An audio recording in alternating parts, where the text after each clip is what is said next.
What's up, guys? My name's Devon. And I'm Chad, the gaming dad. And this is Watch, Dad's Play.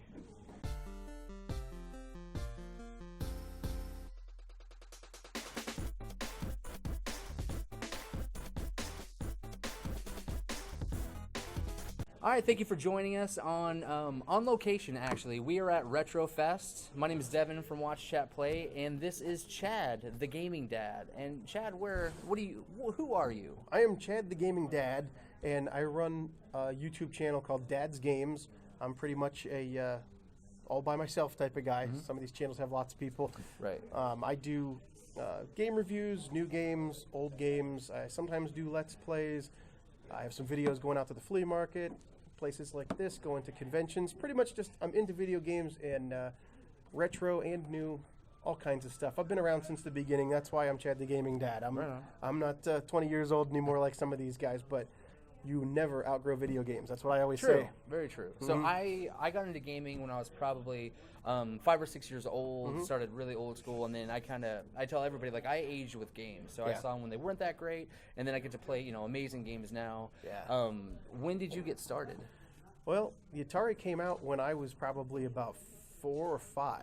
So I started when they started. Mm-hmm. I mean, when I was a really little kid, I can remember going, my mom, she had some cousins that were, we're talking like in the late 70s. Right. These guys were her cousins, my mom's cousins, and they were like teenager boys. And so if you're a 4 or 5 year old kid and some teenage boys are playing games on their TV, you're all about it, right? Right. So I remember them playing actual Pong consoles where, you had to sit next to your buddy and turn the dials and stuff like that. Nice. And then as I got older, I wound up getting an Intellivision. And so I still have my original Intellivision with everything. I got a huge box filled with it at home. But nowadays I'm collecting for the Atari because I never really had an Atari. Right.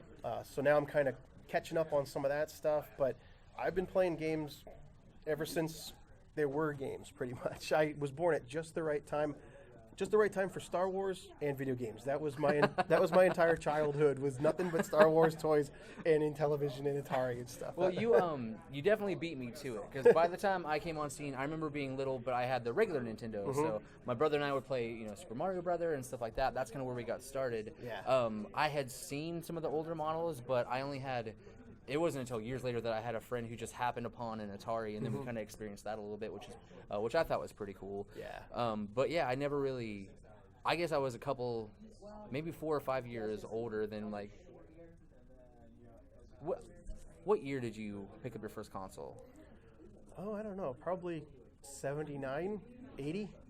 Okay. Right around there is probably when. So then it was probably 6-7 years before it started to shift, and like the focal point became more about home gaming consoles that were relatively cheap. Yeah, I mean, I didn't obviously buy the stuff because I was just a little kid. I would beg for it, but every time I wanted, every time it was a birthday, every time there was Christmas or something, I wanted the latest Intellivision game. I don't know about you guys out there, but I can actually remember a dream that I had when I was about 5 or 6 years old, where I dreamt that I woke up, went downstairs to the shelf where my games were, and Pitfall was there.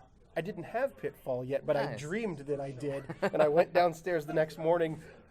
Just no hoping. Pitfall. Just hoping. Oh man, I did eventually get Pitfall, so that was cool. But yeah, I've seen it from the beginning all the way through, and being a gaming dad, that's sort of what I do on my channel, is give you the perspective of somebody who's been there from the beginning. I mean, I'm not retired or on AARP just yet, but I still play video games. That's my slogan on my channel, is you never outgrow video games. And right. With my kids, I have a 6-year-old and 2.5-year-old. They play everything. My 2.5-year-old loves Atari, and my daughter, even though she's way into Minecraft and stuff now, she still knows how to play the NES, Sega Genesis, nice. All these things, Super Nintendo. And so, I don't know, it's fun for everybody. It's a great way to have fun with your family, and you can come out to places like this and meet people and have fun with them too. It's a good thing. I'm a much younger father because my daughter is only 2. Yeah. How old are your kids? 6 and 2.5. So how old was your 6-year-old when the kids started playing? She actually started probably when she was about 2. Really? Just like my son, yeah. Because my daughter, Charlie, will pick up my PlayStation 4 controller, look at the screen, and then she can hit X because she knows that makes it stop and start and stop and start.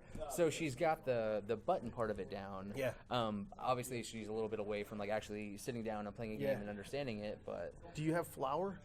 Do on not. PS4, download Flower because there's no buttons. You just hold the controller and you tip it up to fly, you tip it down to fly, and you turn like this. So you give it to a little kid and you go, see that thing on screen? You want it to move? Just move your arms around. Cool. And the little kids just love that stuff. And any button works on that game. You can pull a trigger, you can hit a face button, whatever button you press kind of makes the wind go. Nice. And you just steer it. So, I mean, it's pretty cool. You find things that you can play with your kids. I mean, obviously, I'm not going to be able to play like a multiplayer shooter with the kids yet because they're not there yet. But someday I will. But right now, it's pretty fun to sit there and play. Lego games are great, especially with the 6-year-old. Mm-hmm. You play the Lego games, and the two of you together, she's smashing people, I'm smashing people. You know, I don't know. It's my favorite thing to do when I have downtime is play video games. And so naturally, playing with the kids is really awesome because I don't know. It's what I do, I guess. I was trying to think of like my earliest memories as a kid, and I remember trying to teach my mom how to play. Do you remember Bump and Jump on regular Nintendo? Yeah. And I was trying to teach my mom how to play, and she, you know, as in my head, I'm like, you know, you press right, you go right, you press left, you switch lanes, and you hit X or A, and you jump. Yeah. But my mom was like trying to like turn like it was a steering wheel, and that was the whole thing. So that's one of my earliest memories of gaming was me trying to explain to my mom this is how a video game works, and her, you know, trying to. Help and engage, but not really so much. I think that's why Nintendo did a lot of the stuff they did with the Wii, because they're like, we want people who don't play games to play games, and everybody does this. So that's what they did. Right. You know? Yeah, just take that and then just use that interface and stuff like that. I mean, my mom, when I was a kid, I tried to get her to play Mario, and she thinks that the Mario theme is dun-dun-dun-dun-dun. That's as far as she got. She'd fall in the first hole every time, so that's the whole song to her. So, well, I mean, you got to start somewhere. You got to practice. Yeah. There's a buddy of mine that told me that Dark Souls, the series, is as difficult as the original Mario, just in the terms of how often you die. You only have 3 lives, and even though it's a platformer, like they're really hard to beat because you keep on dying so often. I didn't necessarily agree with him, but I mean that was his stance, and you know I saw some ground to it. So as far as us here today, because I'm looking around and they're packing up. Yeah, we're getting toward the end of the day here today. A couple hours in. Did you see anything here that kind of surprised you that you didn't think that you were going to see that you did? I saw a lot of things that, I don't know, I saw a couple of little Samson things, which is, you know, for those of you, if you don't know out there, is one of these games that goes for like $1,000. It's very rare. Now, I did see a couple of them here today, and I don't think they were actual, you know, real copies that go for $1,000. Right. There's a lot of reproduction carts out there and things that people make. I think that's what it was because they were a lot cheaper. They weren't $1,000. But stuff like that surprises me that that's starting to come out into the conventions. But overall, I mean, I have not been. I guess this is the second time they did this one here in Canton. I didn't know there was one before, and this is a smaller convention, being that it's only the second time around. But the overall quality of the vendors and everything today, I think, were pretty high. I've been to other conventions that are, quote, bigger, that didn't have as many things to get, or maybe I just got lucky today and found stuff that I like. I don't know, but it was pretty good. It was interesting for me because obviously we went around and we talked to a lot of people because we both have our own YouTube channel, obviously. But everybody that I spoke to was really forthcoming about just being a gamer first, and then they just so happened to sell the extra stuff that they had. Yeah. So it wasn't like they were here specifically to make a whole crap ton of money. They just had some extra stuff and they were looking to trade, which I had never gone to like a Retrofest before, obviously because this is only the second one, so I didn't really know what to expect. But everybody was way cooler than I thought, and then the team at Extra Life, they were really cool as well. It seemed like there's a really good just quality of merchants that showed up here, which I was pleasantly surprised with. That's kind of how it all starts for all of us, whether you're doing YouTube or if you're going to conventions, being a vendor, whatever. Everybody starts off by being a gamer and playing games. I mean, I didn't start off playing games saying, I want to make a YouTube channel. Right. I made a YouTube channel after I was like, I play games all the time. I like video editing and this and that. What else can I do with this? It's, you know, it's just another way for me to have fun with games. Yeah. You know, the money is not even an issue. There really isn't any, especially if you're new. I mean, if there are people that make money on YouTube and stuff, but 99% of people on there do not. So, you know, reason why I do it is just because it gives me something to look forward to every week. I put videos out every week, and it's like, okay, I'm thinking, okay, what am I going to play next week and stuff.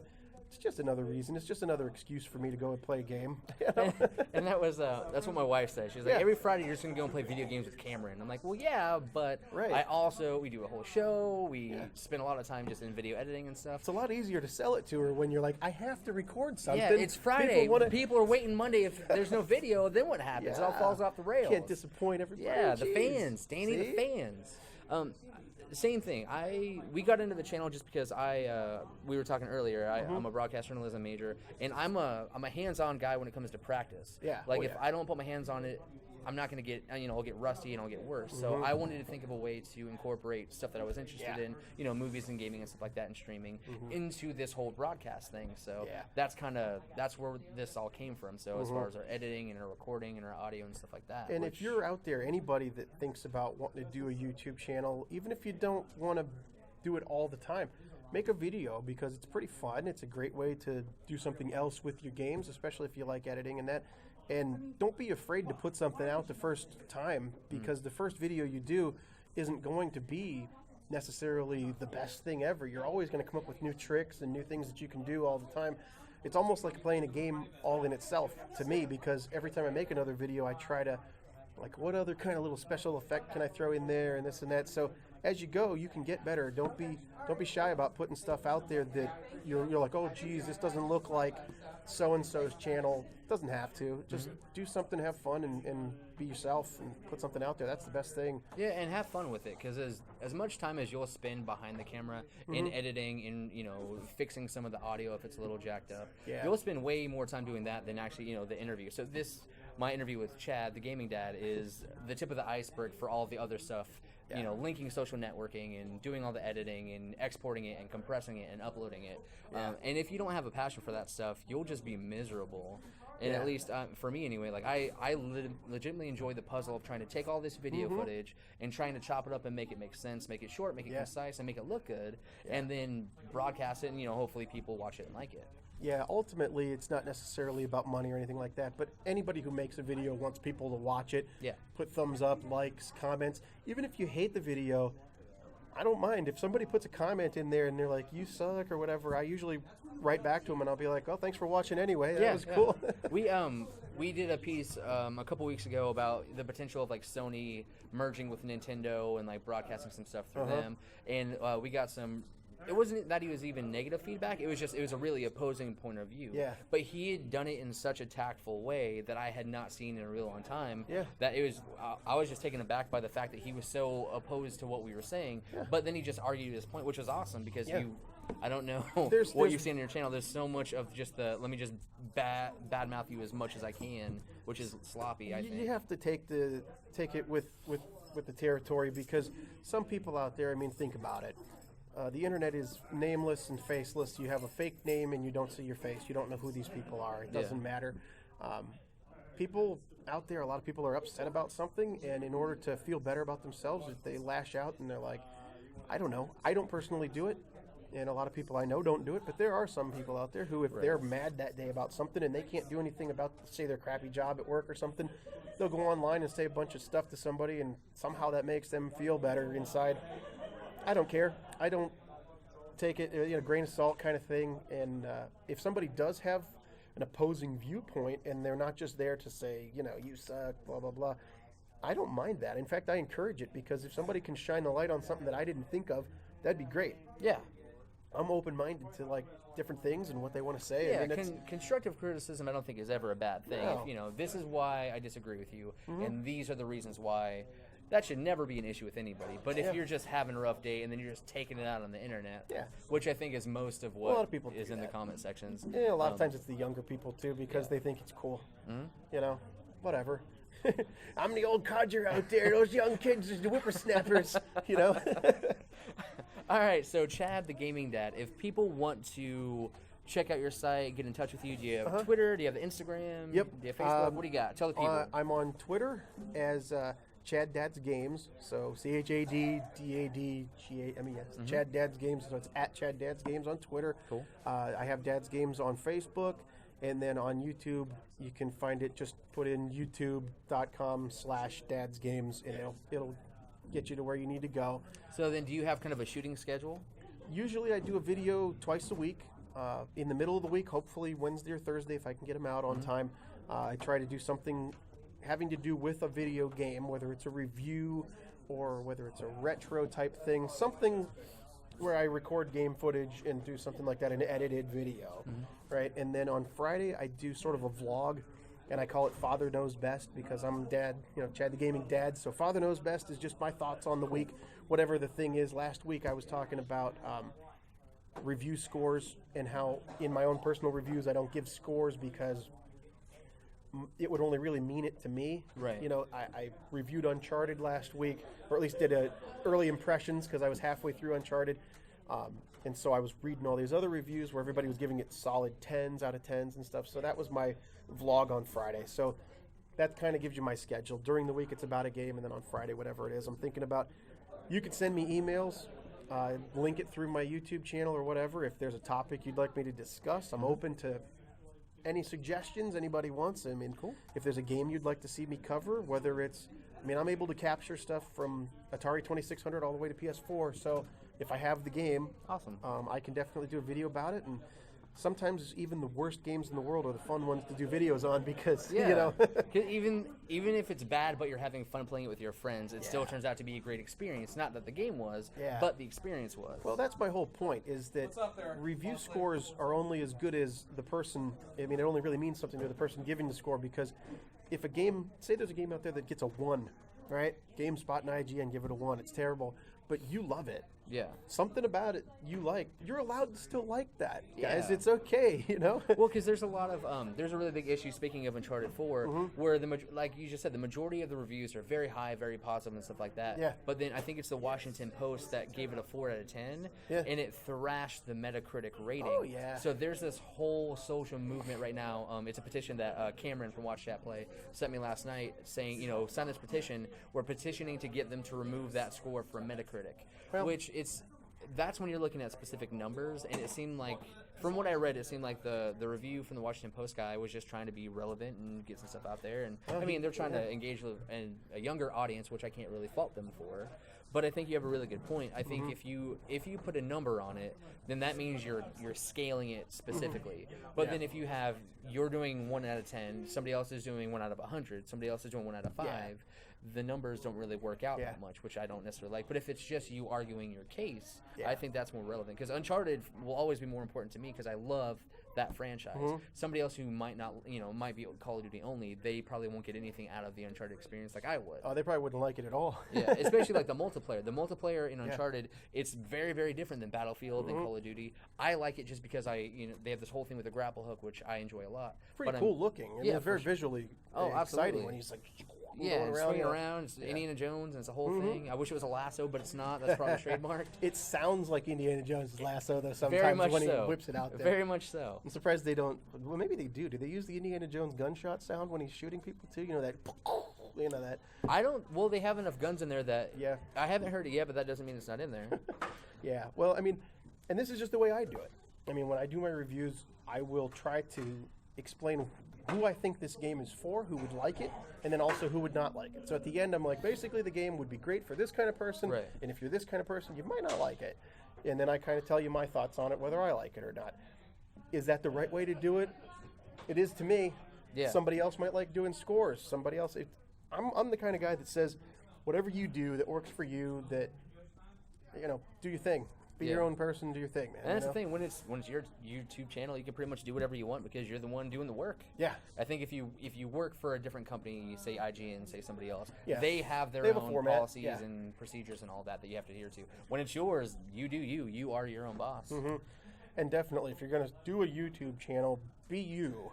Absolutely be you, because if you try to emulate somebody else and, you're trying to copy somebody else's style or whatever. You can do videos that are similar. I do videos that are at the flea market, but I'm not trying to be Patini as Punk. Right? He does his way. I do mine my way. Right.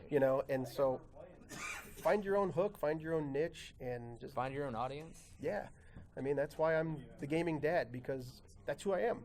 I'm not 20-some years old anymore. I do have a family. I do have kids, and I have been around since the beginning of games. So that's what my channel's about, because that's what I know, because that's who I am. Makes it simple. Cool. It's easier to do it that way. And, the other thing I keep looking at here, Pacman toilet paper. Yes. What is going on with Pacman toilet paper? We wanted, we always use a set piece on Watch Chat Play to hide the microphone. It's just as simple as that is. So I needed something real quick because this was a last minute thing. I was actually in the truck. I had my keys in the ignition, and there was like, I want to do something with Chad real quick because we were talking about collaborating earlier today. Yeah. And I was like, it's going to be so much easier if I just turn around and do it now than, try to get in touch down the road, see if we can line something up because we're both already here. Yep. But I didn't have anything set up for it. I just had my gear because I've been doing interviews. So we asked one of the gentlemen behind us if we could borrow some really interesting toilet paper via the Pacman marketing. Yeah. And he was really cool with letting us use that as a set piece to block the microphone. Yeah. I'm telling you, this brings a whole new meaning to power pellets, if you know what I mean, people. So if you get bored and you want to look at some cool designs, I mean, this is available for sale. Maybe October they're doing another Retrofest. Sealed in box. Yeah, this is sealed anyway, not in box. Sealed, yeah, unscathed, untouched. This is a CIB toilet paper, unsoiled by man as of right now. But you can be the one that does it if you so choose. You can see if you probably can't see on the video, but there's like ghosts and pellets and everything on there. It looks like a Pacman playfield. Yeah, it's very cool. I would not be able to use that. It would have to be one emergency before and that would I would have to break that one out. It would be on your shelf until that one fateful day where like you forget to wear socks and you're like, you know what? It's this. Today is the day. You're stranded and no one's home and you can't make that crawl. But that's why they have 4 of them. So you only have to use one and then you make that phone call. I couldn't break open the sealed bag though, that's too cool. You gotta do what you gotta do, man. Yeah, I remember a Pacman cereal when I was a kid, but never toilet paper. This is new to me. Times are changing. Yeah, trying to appeal to a very specific niche audience. Yes, the toiletries market is being overtaken by video games. It's great. One thing at a time. Yeah. So thank you, Chad, the gaming dad, for joining us. Yeah, no problem, man. Good talking to you, and definitely, I mean, if you're out there, you're trying to do YouTube or whatever, have fun with it, man. And I tell you what, even if you're not trying to do YouTube, still be you, If you love video games, but you don't have a lot of friends that love video games, don't be afraid. Let your gamer flag fly. Because there's no other way to be. That's how I say it, And you never outgrow video games. You never outgrow video games. You might be too busy for video games, but you'll never quite outgrow them. But that's a very different thing. You're never too busy either. You can just sleep less if you have to. If you have to work and stuff, you must get to video games in, and you never outgrow them. So no matter what your wife says, I'm here to tell you, have her call me. My wife says it's cool, so I'm lucky. But and for the most part, my wife says it's cool, unless we're doing something else. But for the most part, we're pretty safe. So depending on where you're watching this, if you've never heard or seen Watch Chat Play before, we generally air full episodes on Monday at noon, and then we have some stuff, Let's Plays generally on Wednesday and Friday. This week's going to be totally different because we've done, this review, a bunch of different videos. So this week's going to be pretty crazy. We're going to have content pretty much throughout the entirety of the week. But you could follow us on Instagram, Watch Chat Play, join the conversation on Twitter, at Watch Chat Play. We're on YouTube, obviously. We're on Facebook. We're pretty much everywhere. So definitely check us out. Definitely check out Chad, the gaming dad, his channel, his social media. Check that out. I'll be posting some stuff in the description for Retrofest and some other stuff for Extra Life as well. There'll be a lot of stuff that we're covering this week because this is one of the bigger things we've done recently. So for all of us at Watch Chat Play and Dad's Games, my name is Devon. And I'm Chad, the gaming dad. And we'll see you guys next time.